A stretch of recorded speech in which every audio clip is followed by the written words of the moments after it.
In the last episode, I bought this beautiful old Africa Twin with a bunch of parts and the engine in boxes.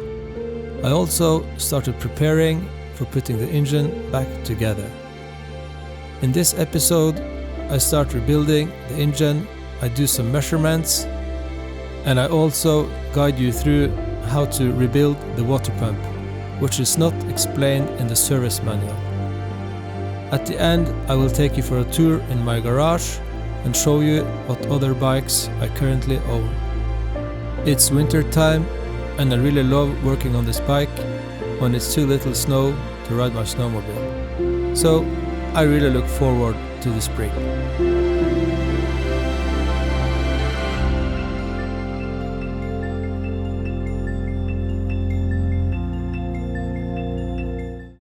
So it's time for an update and a new session with the Africa Twin engine rebuild.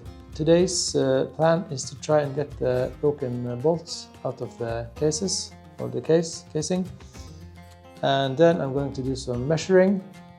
I don't think there's nothing wrong with this engine or that it's worn out, but I just wanted to check it out, and maybe it's kind of interesting for other people too. This engine has 54,000 kilometers on it, so I expect it to be well within spec, and it probably is.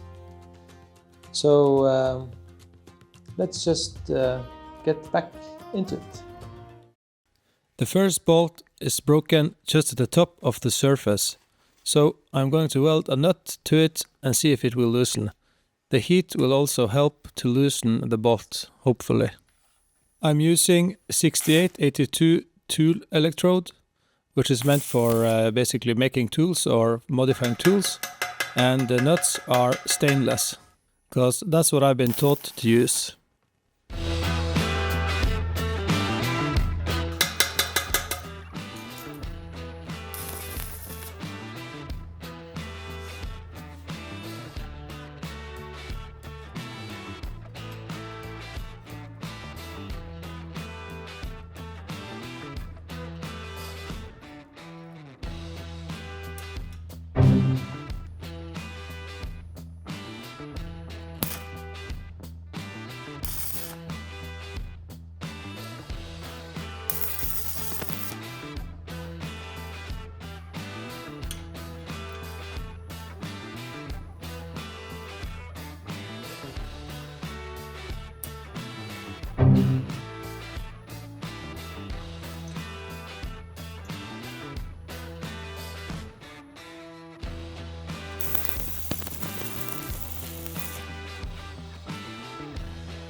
The other bolt is broken a little further down inside of the hole, so I'm going to drill it out. To make sure that I drill in the center of the bolt and also that I drill straight, I'm going to make a guide to help me do that.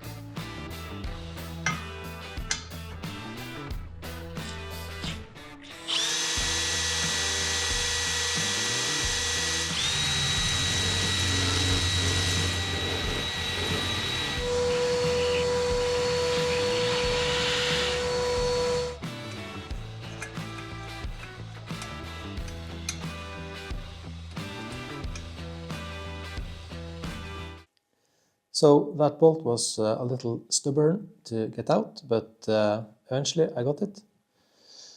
And I've had the casing in the parts washer and washed it for half an hour and checked that there's no debris left and blown through all the channels. And now I'm going to do some measuring. This is the equipment I'm going to use. So I'm going to measure inside the cylinder to check for wear. The service limit is 81.15 millimeters. So I don't suspect nothing wrong here, but I just thought it would be fun to check. So let's get into it. I'm going to measure the cylinder diameter in both the X and Y axis and also at 3 different heights in the cylinder.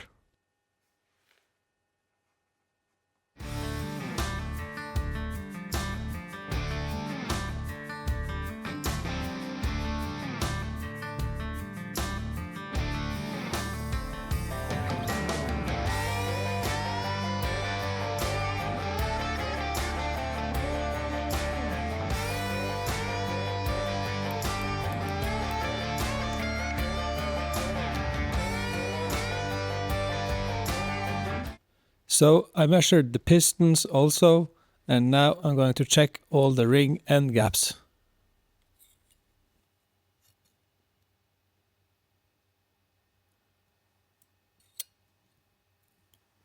So the measuring is done, and I'm going to show you the results. And this is the first cylinder. As you can see, it is well within spec. And also the max taper and the max out of round is also within spec, and it's pretty much the same for the second cylinder. So nothing scary there. And I also measured the piston, and you can wear it down to 80.85, but it was still the new spec. And then I removed the piston rings and measured them in the cylinder, and they are also within spec. You can see that the second ring has a little higher wear than the top ring, but according to the manual it does have a bigger gap stock, so I'm not worried about that. So now everything is basically ready to assemble. Today it's Thursday evening, so I think I will continue tomorrow. So yipsy bepsy, see you tomorrow. Good evening everybody, it's now Friday, it's the 27th of February, just to keep you up to date. I worked late yesterday on the XRV, and I was going to work this evening also, but I decided to go for a little ride on the snowmobile because it's going to rain now for 2 weeks in a row, so just had to do that. I was just down at the post office because there was 2 packages for me, so I'm going to show you what's inside. It's for the XRV, of course, and you won't be able to see me cutting the tape because I had to record this 2 times because the GoPro media mod wasn't recording audio, so that sucks.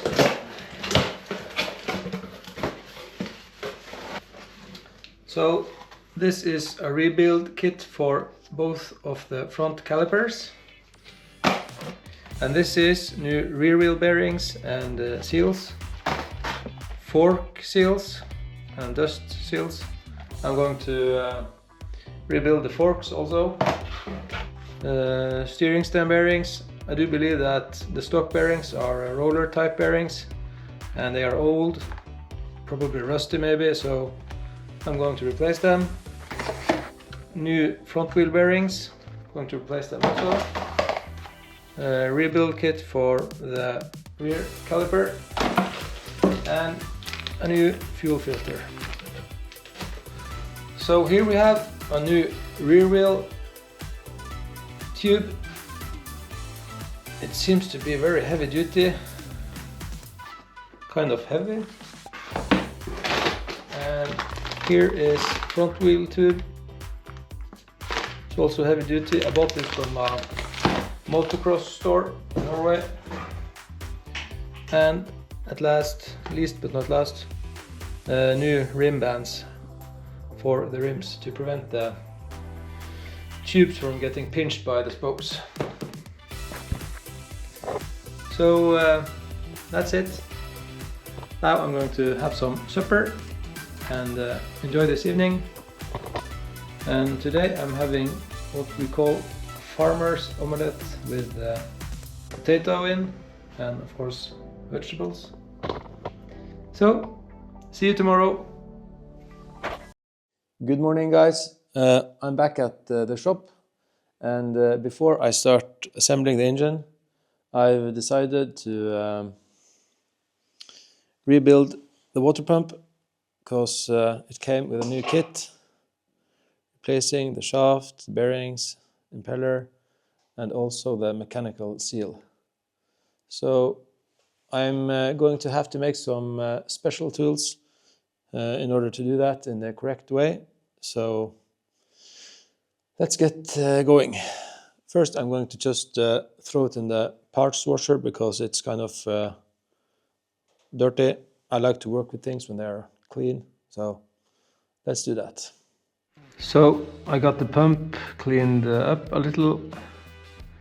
I honestly don't know how to dismantle this, but I'm going to try to pry out this seal and see if there is a circlip. I tried to do a search on the internet, but I didn't find anything, so I'll just have to try.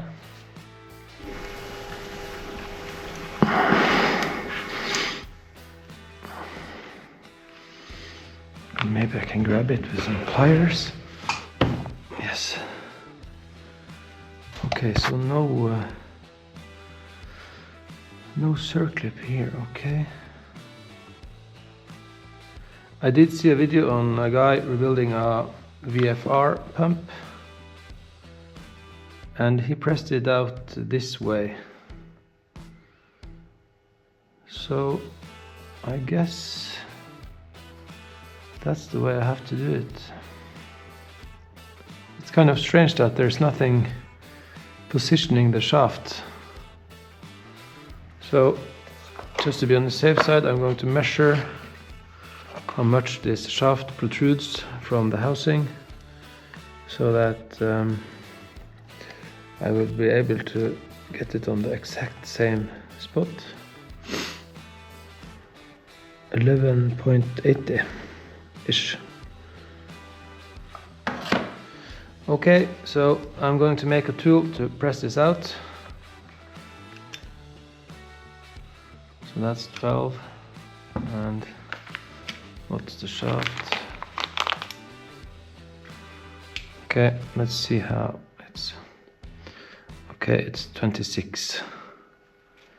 So I have to make it a little more, the diameter a little smaller, so that I can press it out. Let's go to the lathe.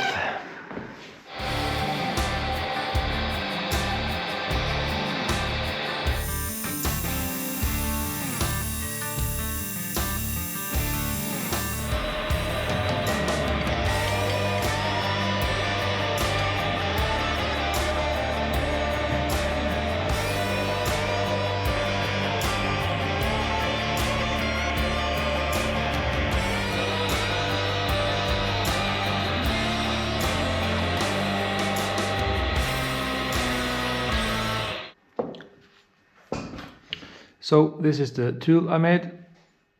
I made a hole there so it can slide over the shaft. and I made it about 1 millimeter smaller than the shaft. So I'm going to lay this on top of here and then try to press it out. I think I'm going to heat it, so I'm going to remove the O-ring.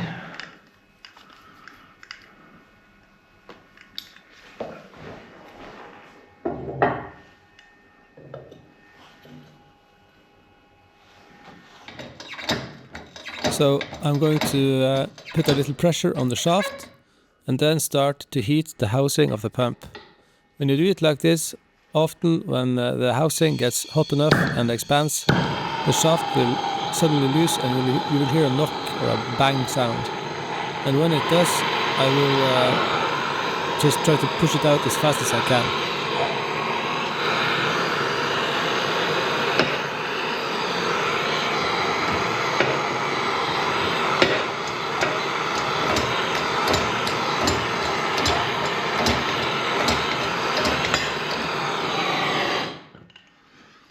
There you go. So that's the way it looks.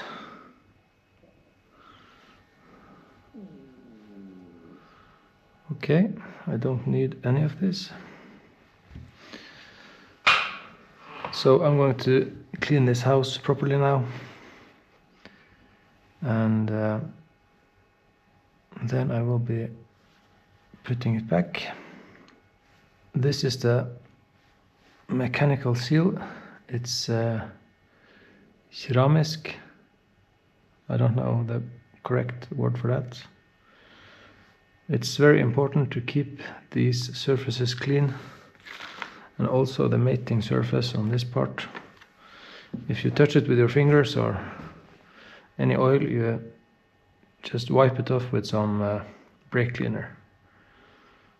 Yeah. Okay, I'm going to clean this house and then we will reinstall it.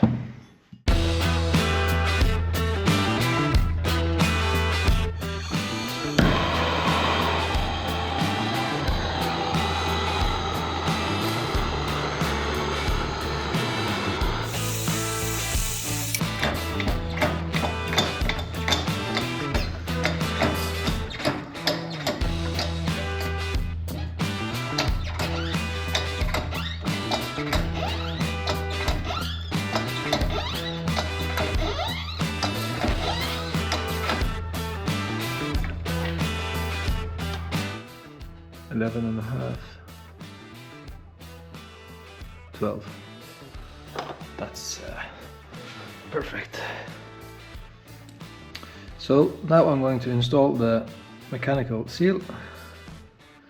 It comes with some kind of seal here. So since I have the press available, I'm just going to press it in using a socket. It's going to be perfect.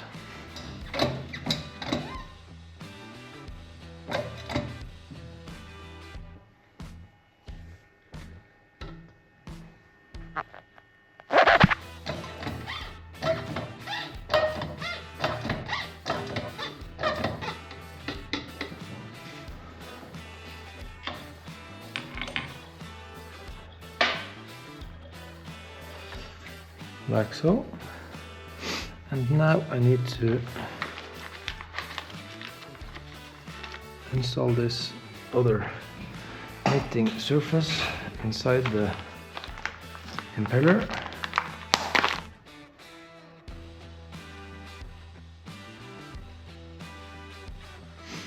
Like so. And then I'm going to wipe off the surface with some brake cleaner.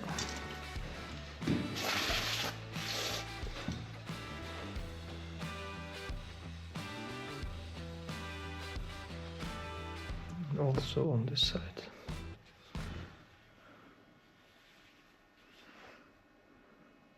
Yeah. And the impeller is just a press fit onto the shaft. So I will have to just let it rest on this side now when I press it on.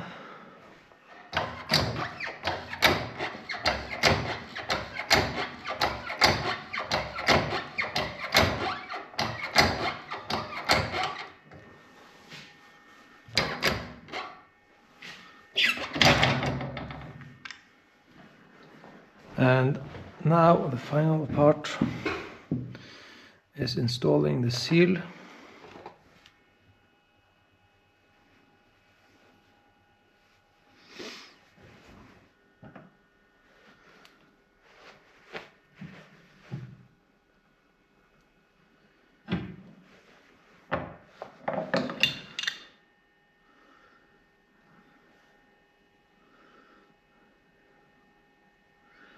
There you go. So that's one Africa Twin water pump rebuilt.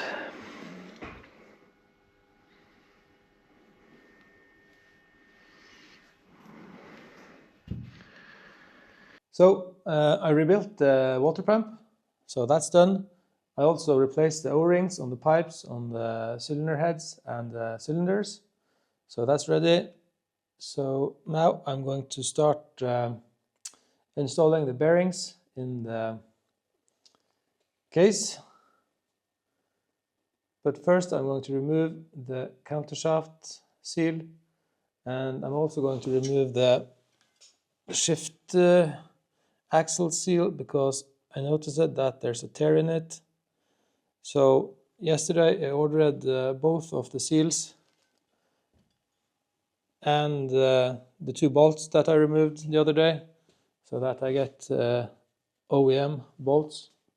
That's always the best, and it looks the most professional.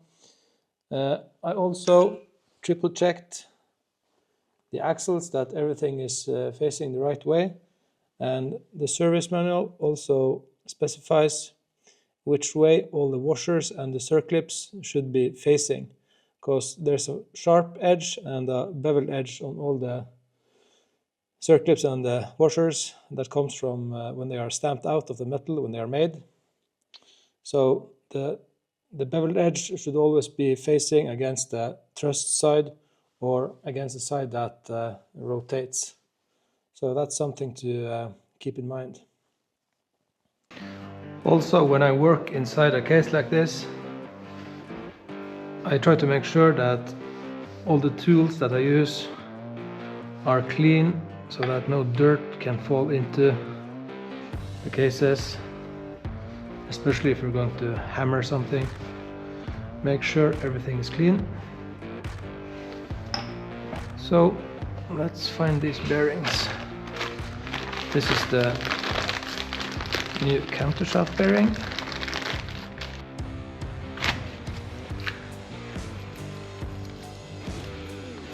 This is the main shaft bearing. So let's remove that seal.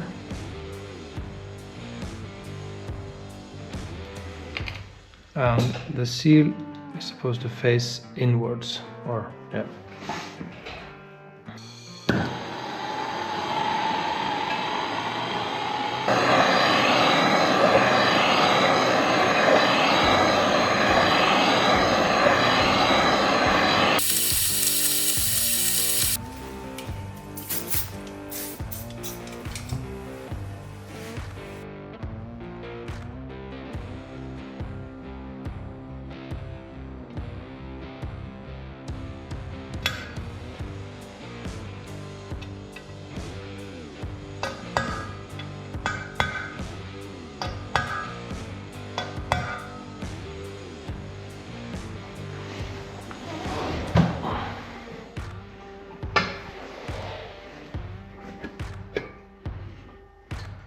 I'm not sure if any of these bearings should have the seal installed. I'm going to take a look at the old bearings. No seal on the big bearing, but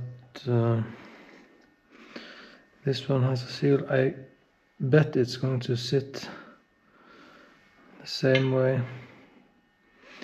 as the other, but let's have a look in the big book here.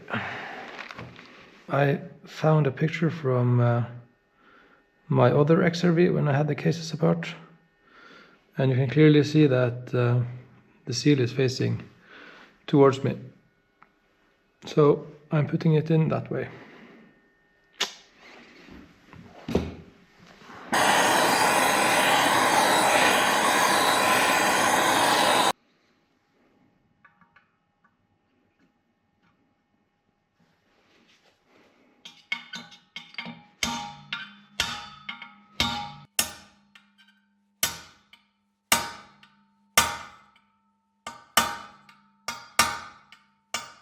So I made this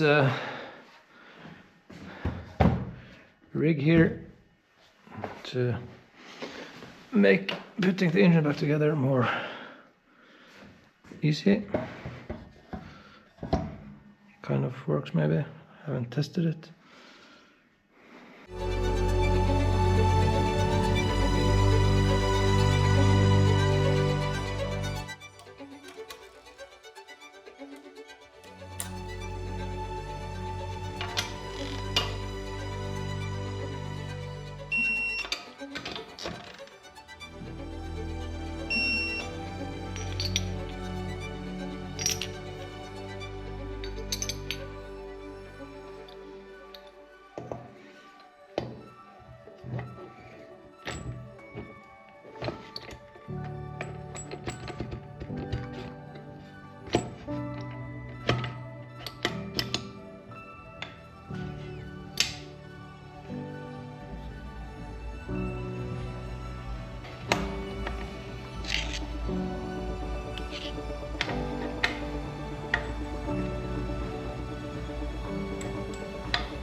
So I'm going to clean the surfaces now with a brake cleaner on both of the cases, lube up the main bearing, and then apply a light coat of sealing around everywhere, and try not to get anything in the oil channels.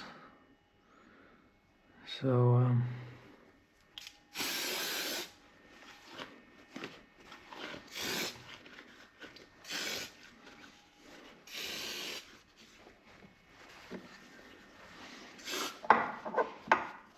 I always like to add some oil to the rotating parts here.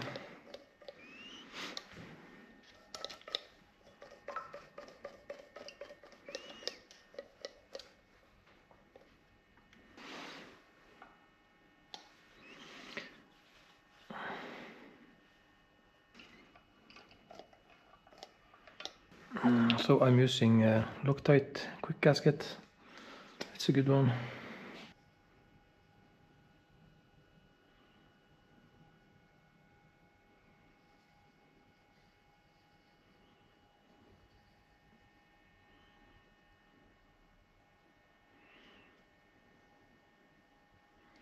There's absolutely no point in having a too thick layer, because it will only squirt out and end up in your oil system eventually.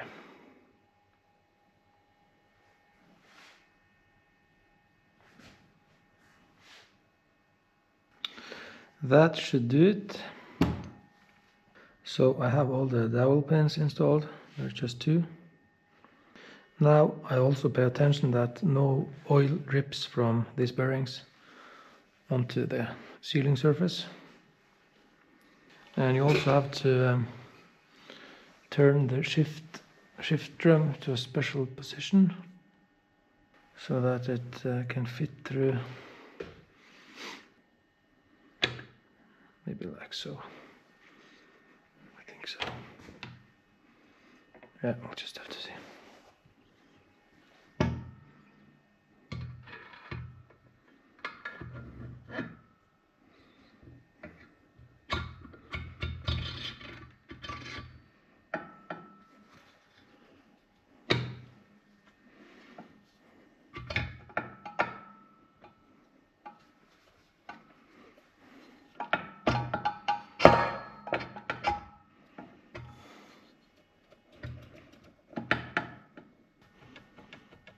Is it the oil pipe that isn't hitting? Maybe.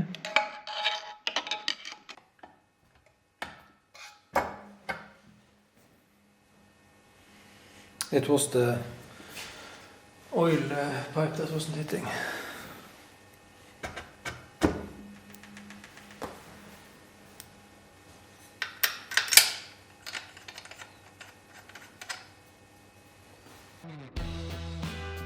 So, I really love to work on this XRV engine. It's pretty basic and most of it is pretty straightforward as long as you follow the service manual. However, I did not have the special tools to lock the crank, so when I was supposed to tighten down the torque on the flywheel, on the clutch and on the driven gear, I had to use my own methods, and I also strapped the engine down to the bench just to keep it steady. So it's possible without the tools, it's just a little harder. When I tightened down the nut on the clutch, I actually just used some washers on the screws and the springs to put pressure on the clutch and still be able to reach the nut with the tool. So that worked just fine, and then I just had to lock the crank to prevent the clutch from spinning. I did mess around a little with the clutch discs because the outer disc is supposed to go in the outer groove in the clutch basket. So that's something worth noticing. Also, the spring-loaded guide on the shift drum can be a little difficult to mount, but just take advantage of the length of the bolt and install it, then get the springs down where they are supposed to be, and then eventually make sure that the collar underneath the bolt hits inside its groove on the arm so that it doesn't bind up, and check the function afterwards.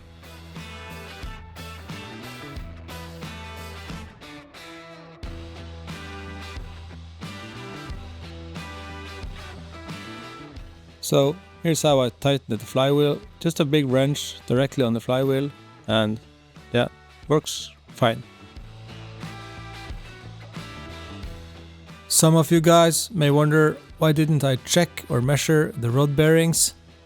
Well, I don't consider that to be a wearing part on the XRV, and it's only got 54,000 kilometers, so it's just a waste of time. I did check the main bearings visually, and they looked like new. So this is how far I've come today. I fitted the water pump and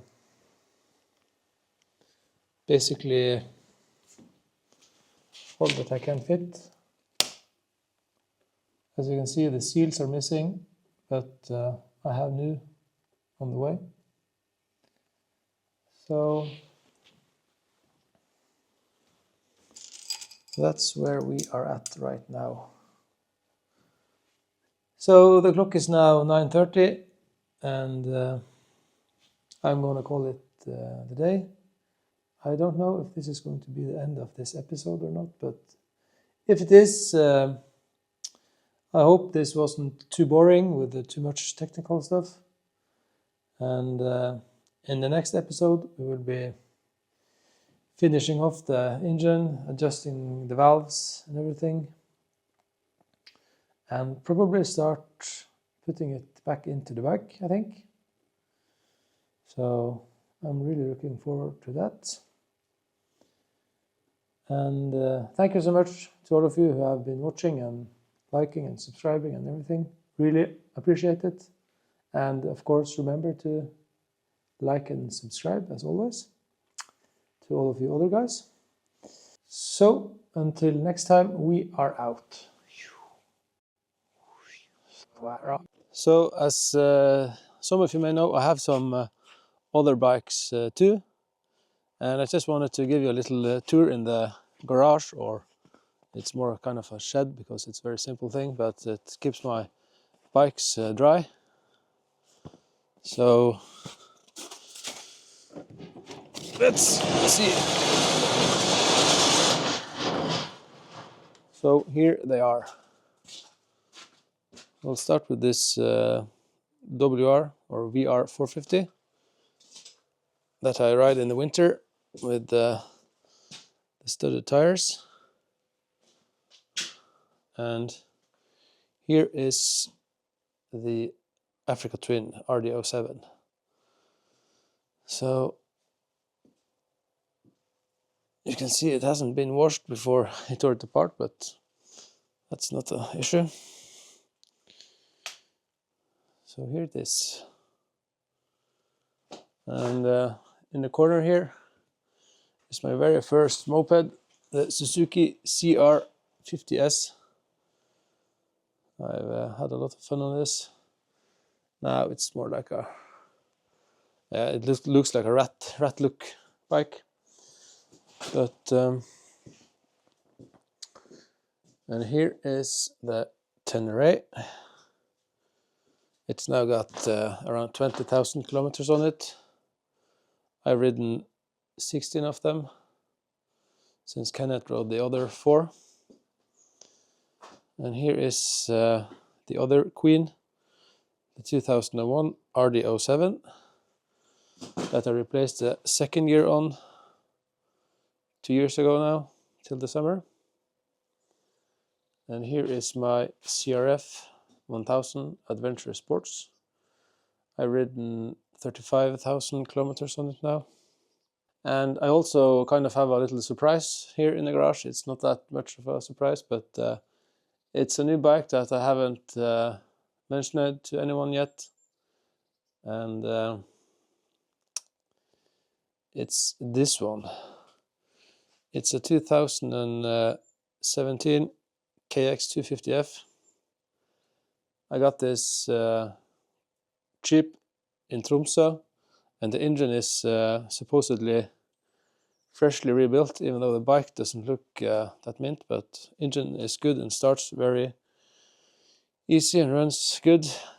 The plan is that I'm going to use this bike for a video series where I'm finally going to learn to wheelie.